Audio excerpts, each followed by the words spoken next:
Antes da cruz estava condenado, eu carregava o peso do pecado, até que Deus me concedeu a chance de ser regenerado.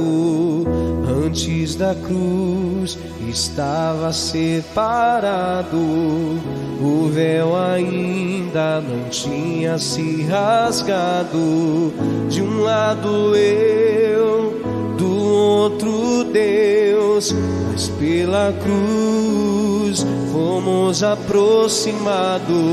Depois da cruz do Salvador, mudou a história de um pecador que era eu, longe de Deus, mas pela graça salvação concedeu.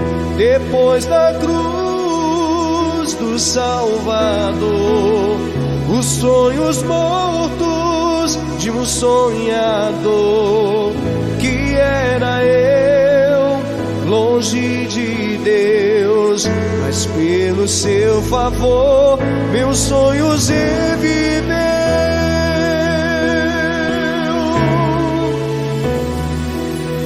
Depois da cruz do Salvador, mudou a história de um pecador que era eu, longe de Deus, mas pela graça salvação concedeu.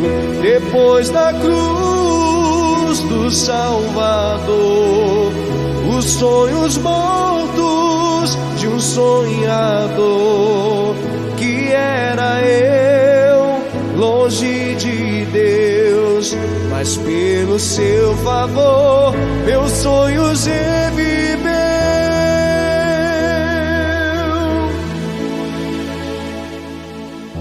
Antes da cruz estava separado, o véu ainda não tinha se rasgado.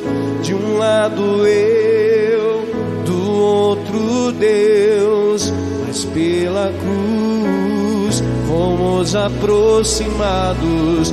Depois da cruz do Salvador, mudou a história de um pecador que era eu, longe de Deus, mas pela graça salvação concedeu.